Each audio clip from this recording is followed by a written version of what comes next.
روضہ امام رضا علیہ السلام کا مختصر سا تعارف۔ بادشاہ امام رضا علیہ السلام کے حرم کا کل رقبہ 240 ایکڑ ہے، یعنی 1920 کنال۔ حرم پاک کا ایک چکر 4 کلومیٹر کا پیدل سفر بنتا ہے۔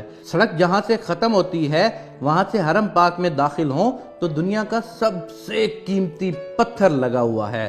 وہ گرینائٹ لگا ہوا ہے جو گرمیوں میں ٹھنڈا رہتا ہے اور سردیوں میں گرم ہوتا ہے۔ صحن کے بعد جو ابتدائی دروازے ہیں وہ اتنے قیمتی لکڑی کے ہیں جو دنیا کے کسی بھی بندے کو دستیاب نہیں ہیں۔ پھر جب صحن ختم ہوتا ہے تو آگے شروع ہو جاتا ہے حرم۔ حرم پاک کے جتنے دروازے ہیں وہ سب کے سب سونے کے دروازے ہیں۔ ایک دروازے میں گلوب کی طرح لٹکا ہوا ایک فیروزہ ہے۔ اس فیروزے کے بارے میں حرم کی کتاب میں لکھا ہوا ہے کہ پورا ایران برباد ہو جائے اس پتھر کی قیمت سے دوبارہ آباد ہو سکتا ہے۔ بادشاہ رضا علیہ السلام کے مہمانوں کے لیے جو سبیلے ہیں وہ سونے کی ہیں اور جو پینے والے برتن ہیں وہ چاندی کے ہیں۔ جو ہی صحن ختم ہوتے ہیں آگے جوتے اتارنے کی جگہ ہے۔ جدھر زوار اپنی جوتیاں اتارتے ہیں وہاں پر میرے بادشاہ کے 8000 نوکر کھڑے ہیں۔ اور یاد رکھنا وہ دنیا کے کوئی عام بندے نہیں ہوتے کہ جو بے روزگار ہوں اور چلا جائے اس کام کے لیے۔ ان میں 90% لوگ ایران کی فوج سے ریٹائرڈ میجر، جنرل، کرنل اور بریگیڈیئر جیسے افیسرز ہیں۔ وہ ریٹائرمنٹ لے کر درخواست دیتے ہیں کہ ہمیں پینشن نہ دیں، بادشاہ رضا علیہ السلام کے زواروں کی جوتیاں اٹھانے کی نوکری دی جائے۔ دنیا کا کوئی 7 سٹار ہوٹل اتنا خوبصورت نہیں جتنا بادشاہ رضا علیہ السلام کے لنگر خانہ خوبصورت ہے۔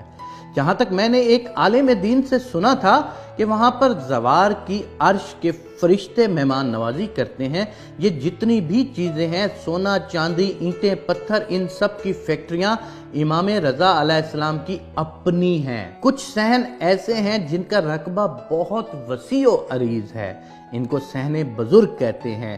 اذہان میں جو بزرگ ضعیف یا معذور زوار مہمان آتے ہیں ان کے لیے صحن میں امام رضا علیہ السلام کی گاڑیاں کھڑی ہوتی ہیں، اس لیے کہ میرا زوار چل نہیں سکتا، اسے سواری پر لے کر آؤ۔